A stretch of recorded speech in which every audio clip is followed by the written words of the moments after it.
This is Creating Your Encore Career and Becoming a Silver Entrepreneur with your host, Lynn Freest. Lynn will share ideas and expert advice from people that are walking in your shoes and living their encore careers, where they want and at the pace they want. You'll start a company of one with confidence and knowledge to live a fulfilled life of freedom and ease. Lynn is a coach and leadership consultant whose mission is to show senior leaders and experts how to start something refreshing and new after a full career in the corporate environment. Welcome to this episode of our podcast, Creating Your Encore Career. This is episode 110, and it's insights from a coach for high achievers, a conversation with Amy Nelson. My goal is always to help you create a compelling future for yourself in an encore career and become what I'd like to call a silver entrepreneur. I will also share ideas on how companies can connect with the talent that you can provide and then create value for both you and them in the future. I always encourage you to visit my website and download the summary at the bottom of the podcast episode and use that as a tool to capture notes as you explore the concepts in this episode.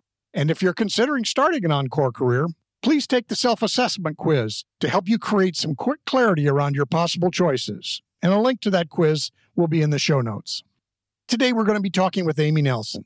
Amy has been a coach, colleague, and a friend for several years, and we've both enjoyed working with local entrepreneurs to help them get started and grow their businesses. Amy has an advanced certification from the Life Mastery Institute, in addition to her MBA and over 20 years of business experience. It enables her to help others expand their results and increase their impact. Amy believes a focus on improving performance and the development of skills and habits is key to being an effective leader and coach. And as a professional speaker, teacher, and coach, she combines her passion for personal development and business building, and she gets to do what she loves every day. So some of the questions we're going to be discussing with Amy include how she started in her coach's business, how she utilized some of the skills she'd already developed in her previous business life, now in her coaching, how she especially helps women with her coaching, and then finally, how she runs her business with really a minimal amount of technology. Thanks to Amy for appearing on the podcast today. And I'd like to start off. Amy, maybe you could share a little bit about yourself, your journey, and the things you're working on these days. Thank you, Lynn. Thank you for inviting me to be a part of this. For the people that don't know me, I've been in the Quad Cities now since, I want to say 1997. I had a sales career, somewhere between 20 and 25 years. And that's part of what brought me to the Quad Cities. I mostly did business sales, most of the time selling into IT departments. So we were selling solutions that would include hardware, software. Sometimes there were managed services and professional services bundled into the agreements that we put together for people. And I worked for companies like Xerox, just amazing training, like world-class company. And I've worked for some small businesses or medium-sized businesses here in town as well. And in about 2014, roughly, I just was super burned out and wasn't really feeling the love anymore. And at that point, I still had a very logical, professional kind of methodology for problem solving, which included if you have a long track record of doing something where you've had some success, that's most likely the area or the field that you should stay in. And I changed jobs a couple times thinking maybe a different company culture or something along those lines. And it didn't solve the problem. And then I realized I was stuck because my way of thinking about it had just a rational, linear approach to things. And I really didn't know what to do. And that kind of brought me to a crossroads. What are the things what was your thinking process then as you got to the crossroads? What occurred to you? What did you explore? This is going to sound really crazy, but it worked for me. I decided to follow my intuition for 30 days. And I figured I could survive 30 days using a completely different approach. And so I just agreed with myself that I would follow my intuition for 30 days. And so when I got really honest with myself, I knew that I didn't want to be in the career that I was in, and I didn't know what to do next. So I made the decision on a Friday. That weekend, I decided that I really needed to quit my job, in part to open up space for me to consider other possibilities. And so I did without having another job lined up. And that was terrifying. And then for 30 days, I did things that made me happy and gave me satisfaction. I traveled a little bit. I went to Colorado and visited my nephew who was in school at the time out there. I spent time with family and friends, and I just did things that were enjoyable, and it helped me relax. And it opened me up a little bit, I think, in terms of considering things that were outside the realm of where I felt I had credibility and expertise. So at some point during this 30 days, I think I must have downloaded something off the internet because I got a phone call from an institute out in California. And they said, people who are interested in that content often make really great life coaches. Would you like to talk about it? That's what led me to what I'm doing now. So it was just, like you say, you were just in your exploration. It was almost serendipity that kind of led this to you discovering a new path. Yeah, in a sense. And it was so far outside the realm of what I would have ever considered. And when it came time to actually making the decision and making a financial commitment to the training and the certification process, I won't lie, I was terrified. I had a physical reaction, like I cried. And I just felt that if I didn't take some kind of move forward, that I would stay stuck. And that even if this didn't turn out to be the forever thing, that it was the next thing. I can understand that. And obviously you didn't jump from the starting point into immediate success. What was some of the steps along the path you took? So the coaching industry isn't actually fully regulated like some other industries. You don't actually have to have a certification in a process or a methodology to coach people. But for me, that was something that I wanted. So I did go through that process, and there was a good 6 months before I could actually start as a professional, basically receiving payment to help people. So there was a bit of a process there, a bit of a gap, and even just navigating that because I quit my job. So there's some financial uncertainty.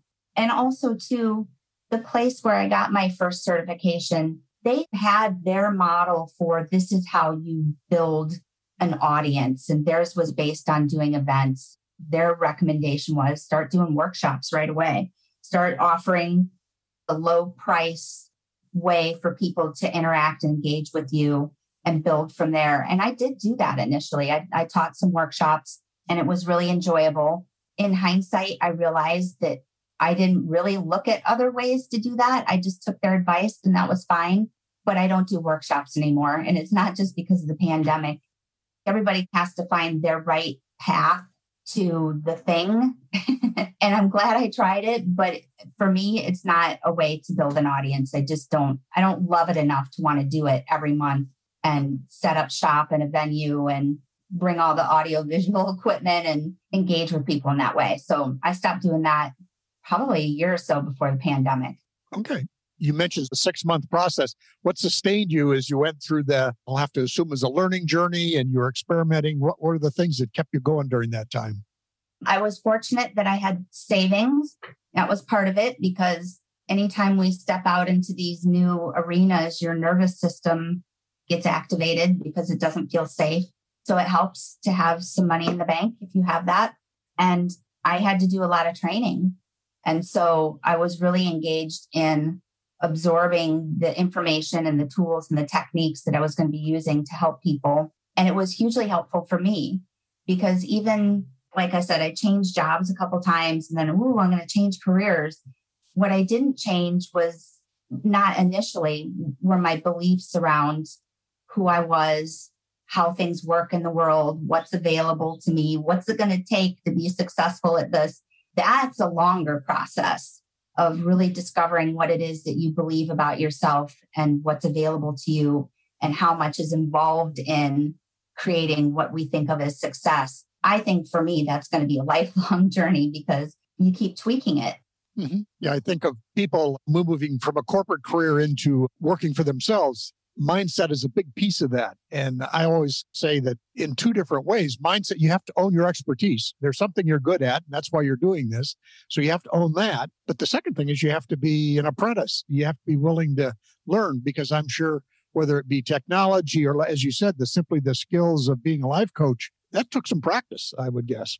Yeah, that is interesting. You kind of need the beginner's mind to be open in that way. But you're right. You need to own your expertise and you need to own, especially if we're talking about encore careers. If you've survived this long in life, you know some things and there are things that you're good at and you've discovered some of those. And it doesn't mean that you have to leave that all behind in order to pursue something new. Mm-hmm. So as you think back on some of this, were there specific skills that you would I realize there's specific skills in the life coaching, but other specific skills just in general that help you start your own business? When you start, I had 20 plus years of sales experience. So I had good habits in terms of the amount of structure that I need to show up.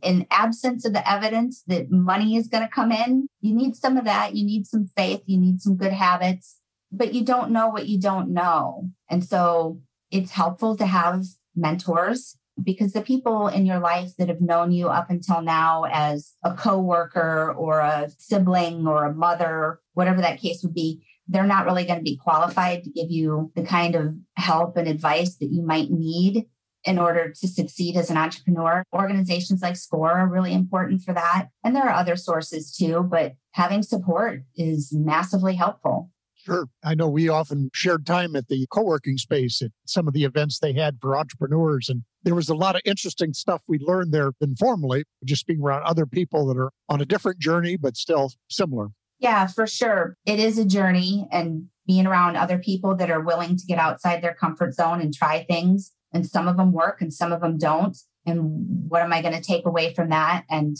avoiding some of the pitfalls by trusting the advice of people who've been there and done that. I think the other thing that's been really helpful, I got additional certifications as I went along. Some people like me have a very sensitive nervous system, and I've needed a lot of support in maintaining like a healthy response to stress. So just be honest for anybody that's listening to this, if you need support, whether that's therapy or I go to this chiropractor that does something called neuro-emotional technique, which has changed my life. Anything that isn't necessarily that left brain business support that you might need in order to maintain your own well-being is worth exploring, because you run into things that challenge you in ways you never would have imagined. And sometimes it's hard to navigate that. No, I agree. That whole concept of well-being, as well as learning techniques, learning new habits, whatever it may be, and translating them from your corporate life. But that whole, how do you maintain your well-being is a challenge now. You are in new and unfamiliar structures or processes as you start your next career. I know you've also coached other people. So what are some insights as you've helped other people in different ways? Maybe they weren't entrepreneurs, but what have you noticed in your coaching as far as how people are developing or how things are changing? So I've worked with clients who've been entrepreneurs and clients that are in the corporate world. They're people that are successful. It's not that they were broken and their lives were falling apart, but when you're going to the next level or you come to that crossroad and you realize that there's more to life maybe than what you're experiencing, and you're going through that process. I think there are a couple of things that come up, and because I've mostly worked with women, it's very sneaky, but that idea of self-worth, even in people who are very successful, there can be some things like imposter syndrome or feeling worthy enough. So let's say you go from a corporate job and now you're creating income under your own umbrella. You can get really triggered around, can I actually get paid to do this? What does it mean to actually receive money outside this structure of an organization that already has credibility? So it can be things like that. And people, and I did this too, we bring along some of the beliefs and habits that helped us previously. They don't help us anymore, but we're still engaged with them. And sometimes it looks like being responsible. So if you're taking on a lot of responsibility for things getting done, can be at home, can be in your community. If you're overextending yourself in those ways, because that's what good people do and that's what responsible people do, it's only good up until the point that it degrades your sense of well-being. So it's things like that. And most of the things that people uncover, it's not rocket science, but you don't know that it's operating inside of you until you become available to see it. And now you have a choice whether or not you're going to continue to engage in that way, because now you're aware of it. Mm-hmm. So great. And you bring up a wonderful point, being a woman and helping women. Any other things that are specific that you've noticed as far as women being entrepreneurs and starting new careers that maybe they face that I wouldn't even be aware of as a man? I think men go through it too, in terms of some of the doubts around, can I actually do this? But I will say that for women, sometimes being more visible, which can be a part of cultivating success, because you want people to know that you exist and that you offer some kind of service or solution that people would want. Being more visible can be really difficult sometimes, not for all women, but for some, because like if you really want to go into the science of it, like it's not necessarily safe. And so the ancient part of the brain that's always trying to keep us safe will tell stories around why it's not acceptable or you're being too much, anything along those lines. I think women navigate that a little bit more than men do because we've been taught things like, don't be too loud, don't be too boss, don't be too much. It's all just conditioning and it doesn't have to be a big deal, but it is something that happens where people, let's say, don't want to get on social media. They don't want to be exposed in that way because of what other people might think about them. And I can appreciate that this whole idea of as an entrepreneur, as a company of one, you really do have, you're selling yourself. So you do have to be out there. Again, if people have second thoughts about doing that, it can be a challenge for them, I'm sure.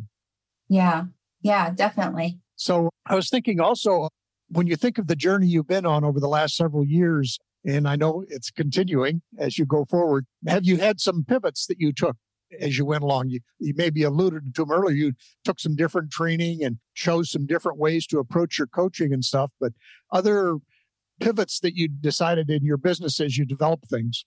I added more tools to my toolkit. Initially, the certification was in transformational techniques that you could use to help people, to help support them in operating from an inner place versus my circumstances and conditions dictate what's available to me. Super helpful. Love it. But I ultimately added in certifications in neuro-linguistic programming, which, I mean, most people have heard of Tony Robbins, right? Tony Robbins uses NLP in his workshops and his events. I added in EFT, which is emotional freedom technique. It's also called tapping. And so that can help people like me who tend to get triggered into, I don't do fight or flight as much as I freeze. So it can help me regulate kind of how I feel in my body so that I can keep moving forward. Oh, I also got certified in hypnotherapy. And I will say I haven't actually used that with clients yet, but it's all about how do we get to these subconscious beliefs that maybe we don't know we have. So adding additional tools, I think, has helped me have more flexibility in what I can do with clients based on what they actually need. Like I said, I've done workshops before. I'm not doing them now. I've taught some online classes where I got a group together and took people through some things. So I've tried things, but to be perfectly honest, right now, I'm really just focused on one-on-one coaching and serving people in that way. It's a kind of a deep relationship with people. And you find that someone will come in and say they're aware that there's something that they want to work on, but then you talk to them for 3 or 4 months and there's something else. So it takes time to develop the level of trust in that relationship where people can go to the deeper place where this is really the thing that's going on that I'm struggling with. Sure. And in my own experience too, it takes for me to work on something to actually get deeper and understand it too, along with the help of a coach, I think is always a great asset. We talk to people here that are starting or considering starting encore careers. It's not an instant fix. You don't jump from one job to another like maybe you did in corporate life. 6 weeks and we're all up and running. These things, whether it be your development, my development, or people you've coached, I think people have to have some patience. Would you agree that? Yeah, some patience and knowing that you don't have to know everything to start, that it's you can take the baby steps. You can do the one little thing every day. There may be technology involved that you're not familiar with. So like I tried things with different webinar type things, and there's going to be technology that you're going to play with that you might not particularly enjoy. And I would say, don't let that be a barrier. Either find the path of least resistance or find a partner, someone that will collaborate with you that can help support you in the areas where it makes your head hurt and it doesn't make any sense. So I think it's important to know that you're going to meet people on this part of your journey that will want to collaborate with you and do some of the things that you don't want to do and be a part of what will ultimately be your success. And they're going to enjoy doing it. I read a book a while ago that was titled Know Who, Not How. But it was along the theme is you've got a particular skill and value that you add to the world. You don't want to dilute that by trying to do things that you'll never be good at, or at least would take too much work to be good at, and have others help you on those things. Yeah. I talked to a lady earlier this week. She's not a client, but she's a really interesting lady who has a virtual assistant business. And you could make the argument that it's an encore career for her, but she basically took all the skills that she had in her toolkit, and she had worked as a legal aid or a legal assistant, and realized she had this whole suite of administrative type things that she could do for people. And she does that now, and it's not location specific because her husband is in the service, and so they move a lot. And I thought that's fascinating. So she basically just took what she knew she was good at and packaged it and started offering it. And I think that sometimes we overcomplicate things and we think that we need a whole bunch of training and a whole bunch of, let me put all the pretty pieces in place, like the photo shoot and the website. And those things are great. You do want ways for people to find you.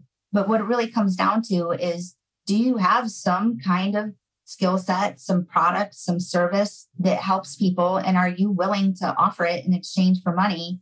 And then you can make it more sophisticated from there if you want to, but don't put up barriers to helping people and getting paid by thinking that you have to cross all the I's and dot all the T's. Now, I will say, don't skip things like getting an LLC and some of those kinds of things. Don't be cavalier about that. But if you have a viable product or a skill set that you want to package and monetize, don't let these things like perfection and making it look pretty get in the way of actually implementing and helping people. That was probably a mistake I made when I started in 2015, is I wanted to learn all the things you need to have an online business, and had books and classes. And I found out I'm probably not going to be really great at copywriting, but I have people that can help with that. Found out doing, I think, a nice job creating a podcast, but I'm not a production expert on sound and all those kinds of things. So I found people to help. But yeah, those ideas of, I'll try to focus on what I really do best and not get distracted with the other things. Yeah, I did a lot of that too. I would be embarrassed to tell you how much money I spent initially trying to figure out things like sales funnels and some of the more sophisticated tools that you can use. And it was a learning experience. I don't regret it, but it was an expensive learning experience. And turns out I didn't need it. Right. Yeah, often your success comes from, like you say, what you already know, which is how you do your business and how you connect with people. So again, coming from the corporate world, I think we can overcomplicate things sometimes too. Any other thoughts on what would people that, on a journey similar to yours, or the people that you've been coaching, any other quick tips on how they get started or how they sustain themselves as they go along the journey? You don't have to know how to get to the end result. In some ways, it's too far out there. But if there's something you really want to do, don't try and do it all at once, because it really will trigger your nervous system into some kind of activated state. But just take the one next step that you know to take and just go from there. And I would also say there will be people that love you, that are close to you, that are not necessarily going to support where you're going because it's uncomfortable for them or they're concerned for you.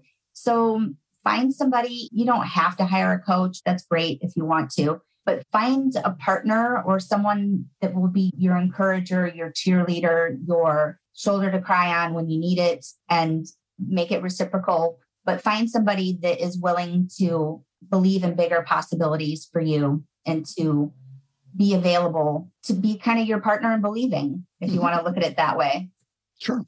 Yeah, that whole idea of find peers, people that are on the journey, maybe not the same path you're on, but in a similar state that you can encourage one another, I think is invaluable. I'd certainly benefited from that many times. And even like our community things, the open coffee thing, where it was a very informal thing that we got together a couple times a month. I found that very encouraging. I know other people did too, that, oh, hey, I'm not completely crazy. Other people are on this journey also.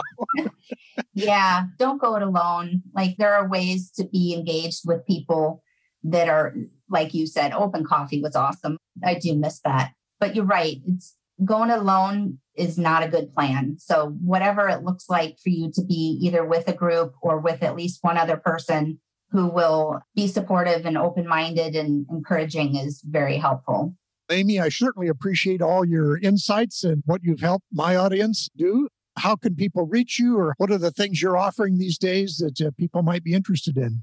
Right now, I really am focused on the one-on-one coaching. It's a minimum 6-month engagement. So I'm offering 6 or 12-month packages right now for people. And honestly, I haven't been doing a lot on social media just because there have been other life things going on that have been more important to me. And so you can find me on Facebook, but you can just email me if you want, amycnelson2014@gmail.com. I don't even have a website anymore because I wasn't driving traffic to it. And so it was just one of those pretty things that was sitting out there that I was spending money on every month and not leveraging. So, yeah. That's interesting too, that again, everyone would say you have to have a website, you have to have a social media presence. Maybe in your particular business, that isn't necessary. So that's an interesting insight in itself. But we will include your contact information in the show notes. So if people want to reach out to talk with you, they can do that. So again, Amy, much appreciate all your insights and wisdom. Hopefully see each other again soon. Well, thank you for having me on. I really appreciate it. And yes, I hope I will see you soon. Again, our thanks to Amy on how she coaches high performers to get even better. Quick review, some of the questions we discussed included how she started in her coaching business, how she utilized some of the skills and knowledge she'd already developed in her business career, how she especially helps women with her coaching, and then how she runs her business with minimal technology. And there are going to be links in the show notes to how to contact Amy. And if you're considering or starting an Encore career, please take the self-assessment quiz to help you create some quick clarity around your possible choices. Again, a link to that will be in the show notes. Thanks for listening, and we'll see you next time.